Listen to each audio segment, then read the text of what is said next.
antara NM dan RG ini berarti ada motif apa sih Bang dibalik semua ini Bang? Ya, ini kan sebelum pernah saya juga menyampaikan ya pandangan pribadi saya perihal perkara hukum mengenai skincare ini, apalagi sekarang menjerat NM kan gitu, ditetapkan sebagai tersangka atas pasal dugaan pemerasan dan juga TPPU loh. Ini yang selalu saya sampaikan, bahwasannya kalau memang produk itu sesuai dengan aturan hukum, produk itu sesuai dengan aturan yang berlaku di Indonesia, seorang pemilik untuk apa gitu loh, ya, memberikan prestasi sesuatu kepada seseorang gitu. Kalau bukan, ini kan ada sesuatu yang harus kita gali gitu loh. Ada mungkin indikasi produknya nggak sesuai, ya, karena NM ini begitu kuat di media sosial, ya, mempengaruhi masyarakat banyak mengenai produk-produk skincare. Akhirnya orang tersebut mempengaruhi kepada NM ini agar tidak melakukan publik gitu loh, menyampaikan secara publik produk si A ini tersebut. Ini kan ada something mas, ya. Lalu ada tawar menawar lah, ada bahkan chat dan komunikasinya tersebar di media sosial kan begitu ya. Sekarang kan tersebar nih percakapan antara para pihak ini. Yang kalau kita perhatikan ini kan kita nggak tahu juga apa motifnya. Apakah motif RG ini memang benar tulus? Ya, maksudnya anggap begini mas, RG memahami produknya mungkin ada yang tidak sesuai. Lalu di mekanisme internalnya dia memperbaiki itu. Kemana? Ke BPOM gitu ya. Misalkan dia punya hak merek, dia perbaiki, dia ajukan ke Kemenkumham. Misalkan ini mas, gitu loh. Tetapi karena sudah terlalu booming gitu kan, ini prosesnya masih panjang juga. Ini gimana cara kita tutup? Bisa saja kan indikasi tersebut. Ini logika loh, nggak perlu kita harus terlalu dalam dan ahli di bidang apapun. Ini logika kita aja. Kalau nggak ada sesuatu mas, nggak mungkin meminta untuk menutup bicara. Saya bicara kemana-mana, lalu ada orang yang terganggu, saya tutup. Kamu diam, jangan bicara lagi. Ini saya kasih uang. Pertanyaan saya meres nggak? Orang itu merasa terganggu dengan hak suara saya, paham ya? Lalu dia merasa terganggu atas apa yang saya sampaikan di publik media. Lalu dia bagaimana caranya untuk supaya saya diam? Lalu ditawarkanlah saya iming-iming sesuatu, kan begitu. Singkat cerita, logika alur peristiwanya kan begitu. Walaupun kita tahu semua bukti-bukti, alat bukti sesuai dengan KUHP 184 itu ada di penyidik mas.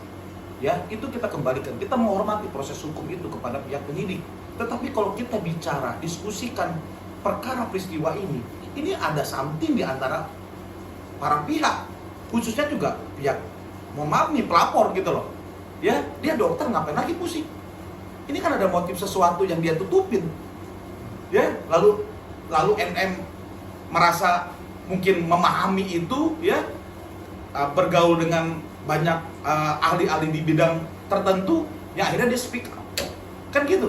Ini juga terpengaruh juga kan? Ya akhirnya apa? Ya merasa dirugikan satu pihaknya ini. Pertanyaan saya, apakah peristiwa ini merugikan satu sama lain? Karena kan ada kesepakatan sebenarnya tanda kutip.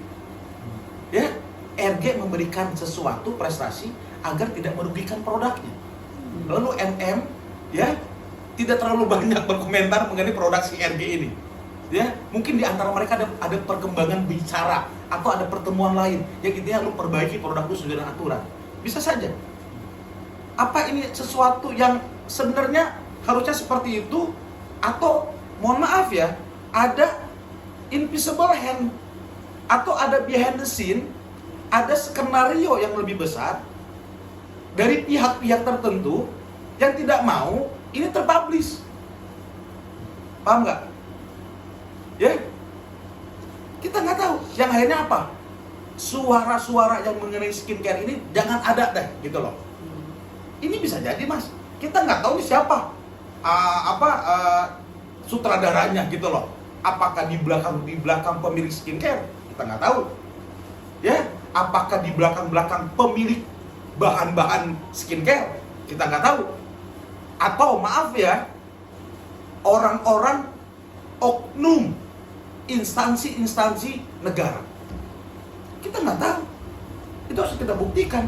Cuma kan indikasi ini menguat dari semua bukti-bukti yang ada di media.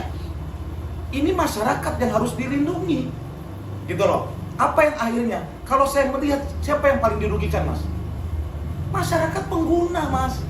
Ibu-ibu, adik-adik perempuan kita, ponakan kita, anak perempuan kita, itu kan yang menggunakan skincare yang ternyata ada bahan-bahan berbahaya di wajahnya misalkan.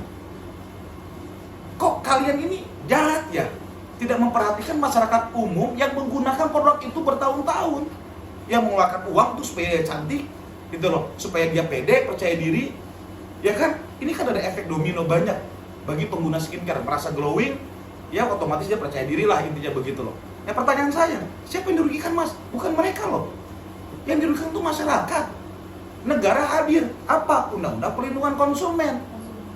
Makanya dari di wawancara media sebelumnya saya sampaikan, mohon masyarakat yang merasa dirugikan segera pengaduan ke BPOM, gitu loh, atas produk-produk skincare yang dianggap terindikasi tidak janjinya sesuai.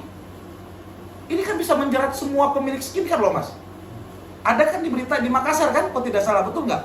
Ya, di Sulawesi Selatan ya, ada beberapa pemilik ya, yang akhirnya dia terjerat pidana. Kenapa? Terindikasi bahannya dilarang. Kenapa sekarang masyarakat pengguna skincare ini, yang banyak ini di Indonesia mungkin jutaan, ya, itu tidak melaporkan kalau memang terindikasi melanggar. Kan gitu. Ini kan ada mekanisme juga, Mas. Gitu loh, termasuk BPOM, dalam hal ini Badan Pengawasan Obat dan Makanan. Seharusnya dia lebih menguasai produk-produk yang memang diedarkan untuk masyarakat umum seperti itu. Bang, kalau misalkan NN waktu itu nggak menerima uangnya, itu bakal seperti apa? Nah, kalau tadi kita kupas sedikit ya mengenai tata kelola RG-nya, kalau dia yakin produknya benar ya oke kan? Ngapain dia pusing-pusingin begitu? Nah, masalahnya gitu kan, kenapa NM menerima uang? NM speak up, NM bicara kepada masyarakat melalui media sosialnya kan, memberikan informasi produk-produk mana yang memang sesuai, mana overclaim, kan begitu.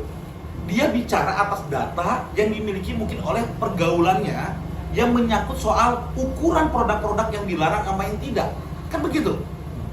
Seharusnya itu sesuatu yang baik, Mas, untuk masyarakat.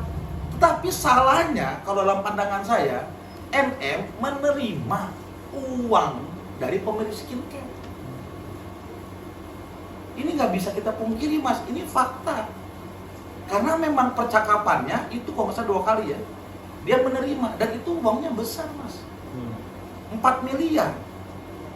Seharusnya kalau memang NM itu tidak nerima, itu lebih hebat lagi.